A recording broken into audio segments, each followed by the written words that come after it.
Derry 2-7, Westmeath 9 points. Derry survive in the All-Ireland Senior Football Championship. They stay in the championship for at least another week and possibly beyond that, who knows. But Derry do survive. They beat Westmeath 2-7 to 9 points. Back to winning ways for Mickey Hart. Back to winning ways for Derry football. There'll certainly be a huge amount of relief around Derry tonight. Make no mistake about that. But I think when you actually dissect this game and you actually look at it in great detail, I'd still be very worried for Derry, in all honesty. Like, I don't think they were particularly great today. Their shooting was very awful. If Westmeath had anything about them, they should have won this game. Do you know what I mean? They really, really should have. I mean, Westmeath, in the first half alone, I mean, I remember they hit 4 or 5 wides, 4 to 5 wides, like literally back to back in the first half. I mean, the chances were there for Westmeath to win this game. Make no question about that. But look, you do have to give Derry some, a bit of credit. Obviously, getting over the line, they kept their resolve. There was a moment in the second half when Westmeath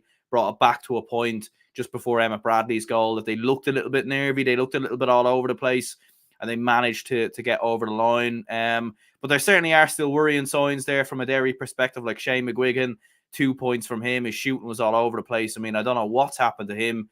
Talking about one of the best forwards in the country, and he was fairly anonymous today, really. Conor Glass was good with 2 points. Brendan Rodgers doesn't look himself at the moment. Emmett Bradley was very good, obviously gets a goal.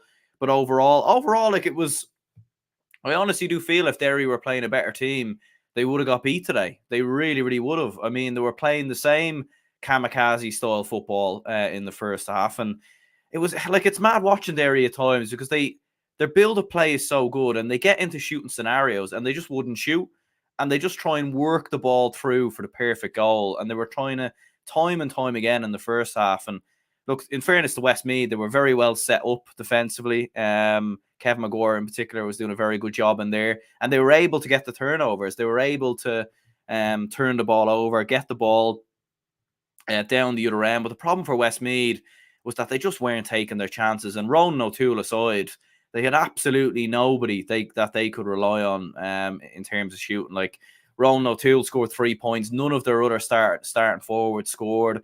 Like, John Heslin's obviously been kicking around a long time now for Westmeath, and he is one of their most consistent players, arguably their greatest player ever, if not one of the greatest anyway.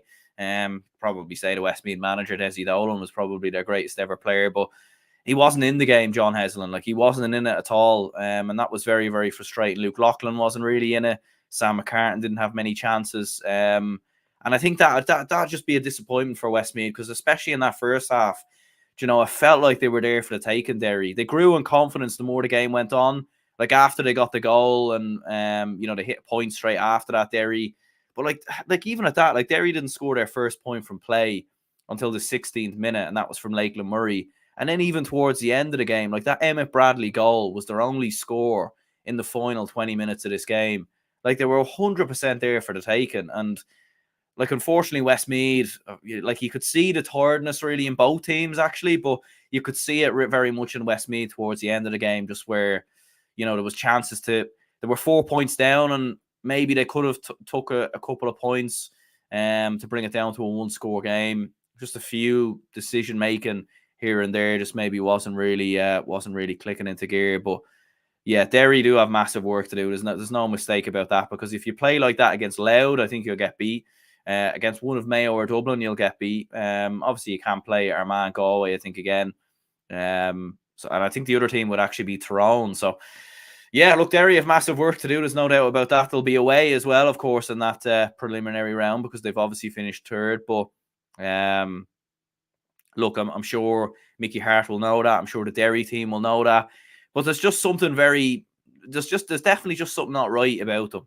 Like, even just watching them play, the movement didn't seem to be there. Like, certain players who were talking about as one of the best of the country early in the year, like Brendan Rodgers dropping chances short, misplaced passes, Shane McGuigan not really involved. Even Owen McAvoy, who was back in today, I don't think had his best game. So, and look, Conor McCluskey was brilliant. Like, that was a very well taken goal from him, in fairness. And look, they'll be happy there to only concede 9 points. And, Westmeath had a couple of early goal chances, couple of chances early on to maybe punish Derry. But yeah, like, I mean, they they had something to defend in the second half, Derry, so it became easier, I think, to keep Westmeath out. But yeah, like I still think they have massive work to do. In fairness, we'll run through some comments here. Aidan says a lot of wides. Yeah, there was a lot of wides on both teams. A lot of poor shooting. Standard just wasn't really good at all. D. Waltz is very poor. Derry looked like a Division 3 team. It was a very Division 3 standard game, to be honest. And look, Westmeath are in Division 2 next year, but it just wasn't. There was very little quality there. Like, you were watching Cork Tyrone earlier, and the quality was far greater than in this game. And yeah, it's very unusual. Gary says everyone knows what's going on, especially after the bus incident, after the Armagh game. Half of them don't want Mickey Hart. Yeah, look, I mean, I don't really know what the bus incident is there. A few people are asking that as well. Yeah, but look, I mean, there's all sorts of talk about Hart and everything else. And, you know, even when Emmett Bradley gets that goal, I mean, Mickey Hart didn't even flinch. He didn't even move.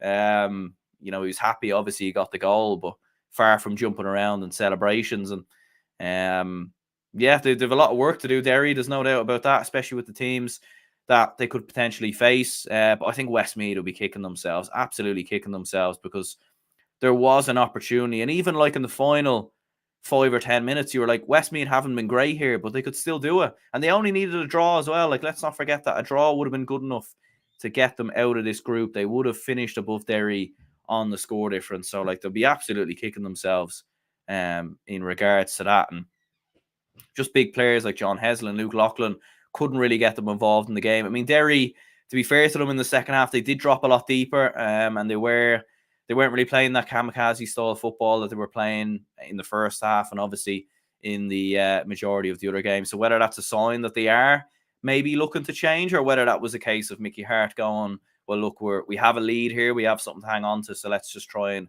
consolidate what we have.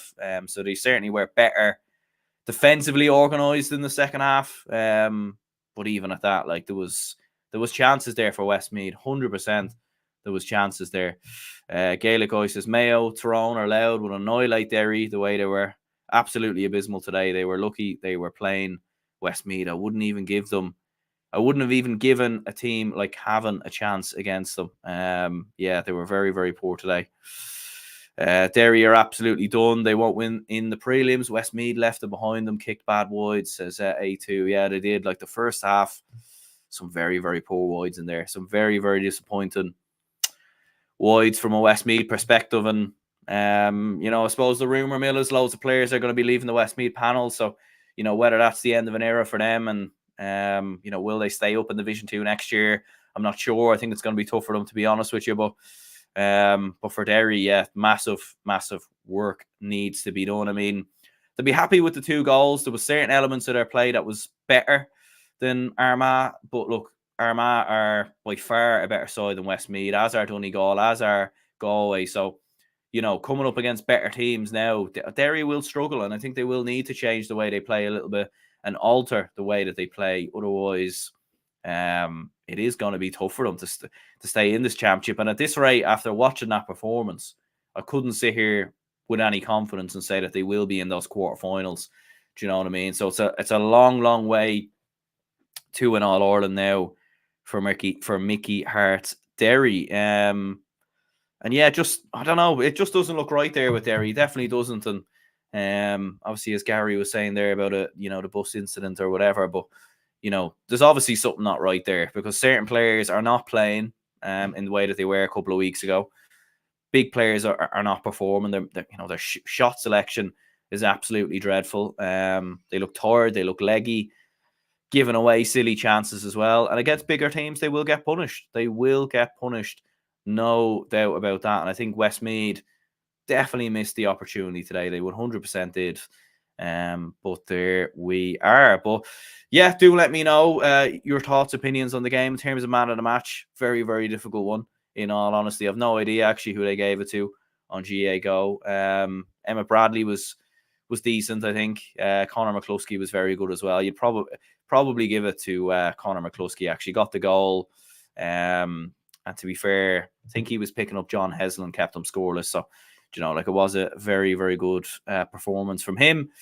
But overall, Derry have massive work to do. There's no question about that. They're, you know, I don't think they could. I couldn't see them beating a Mayo. Couldn't see them beating. Even if it was Dublin, look, Mayo might beat Dublin tomorrow. Like, I don't want to think that's a foregone conclusion, but it's going to be very, very tough for them. Gaelic Guys says here, what a game between Cavan and Roscommon earlier. Yeah, it sounded like a very good game. Obviously wasn't on TV, but was keeping an eye on it and everything else.